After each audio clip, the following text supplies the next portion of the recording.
Mimpi sang remaja.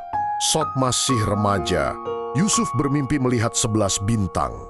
Matahari dan bulan semuanya bersujud kepadanya. Ayahnya, Nabi Yakabeshas, menyadari bahwa ini adalah pertanda bahwa Yusuf akan menjadi orang besar di masa depan. Dan beliau berpesan agar Yusuf tidak menceritakan mimpi itu kepada saudara-saudaranya, agar tidak timbul rasa iri. Dois dibuang ke dalam sumur. Kesemburuan 10 kakak Yusuf tidak terbendung. Mereka mengajak Yusuf bermain, lalu membuangnya ke dalam sumur tua di tengah padang pasir. Mereka pulang membawa baju Yusuf yang dilumuri darah kambing palsu, melaporkan bahwa Yusuf dimakan serigala. Yusuf kemudian ditemukan oleh kafilah dagang yang lewat dan dijual sebagai budak di Mesir. Terus menjadi pelayan di rumah Al-Aziz. Yusuf dibeli oleh seorang pejabat tinggi Mesir bernama Al-Aziz.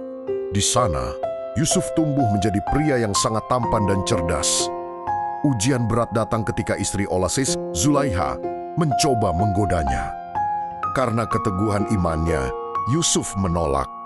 Namun, fitnah menyebar, dan meskipun Yusuf terbukti tidak bersalah, ia tetap dimasukkan ke dalam penjara untuk menjaga nama baik keluarga pejabat tersebut. Quattro mukjizat menafsirkan mimpi di penjara. Di dalam penjara, Yusuf dikenal sebagai orang yang sangat baik dan ahli menafsirkan mimpi. Suatu hari, Raja Mesir bermimpi melihat 7 ekor sapi gemuk dimakan oleh 7 ekor sapi kurus. Dan 7 bulir gandum hijau bersampingan dengan 7 bulir gandum kering. Tidak ada satupun penasihat raja yang bisa mengartikannya, kecuali Yusuf. Yusuf menjelaskan bahwa Mesir akan mengalami 7 tahun masa subur, diikuti oleh 7 tahun musim kemarau yang dahsyat. Ia menyarankan agar rakyat menyimpan sebagian hasil panen di masa subur untuk persiapan masa paceklik. Menjadi penguasa Mesir Al-Aziz, Tehkeza dengan kecerdasan Yusuf, raja membebaskannya dan mengangkatnya menjadi menteri keuangan atau pengelola gudang pangan.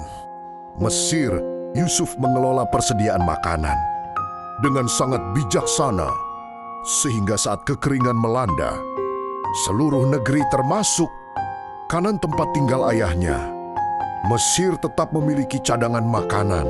Sis pertemuan kembali dan pengampunan. Saudara Yusuf datang ke Mesir untuk meminta bantuan pangan tanpa mengenali bahwa pria berkuasa di depan mereka adalah adik yang mereka buang dulu. Yusuf melakukan beberapa siasat termasuk menahan adiknya, Bunyamin, untuk menguji apakah kakak-kakaknya sudah berubah. Setelah melihat penyesalan mereka, Yusuf akhirnya mengungkap jati dirinya, "Akulah Yusuf."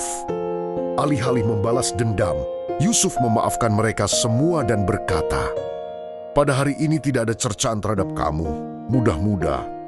Seci, Heuni keluarga, Yusuf meminta saudara membawa ayah mereka, Nabi Yakab, ke Mesir. Inilah saat di mana mimpi masa kecil Yusuf menjadi kenyataan. Nabi Yakab yang tadinya buta karena terus menangis, sembuh setelah mengusapkan baju Yusuf ke wajahnya. Seluruh keluarga besar tersebut akhirnya menetap di Mesir dengan damai.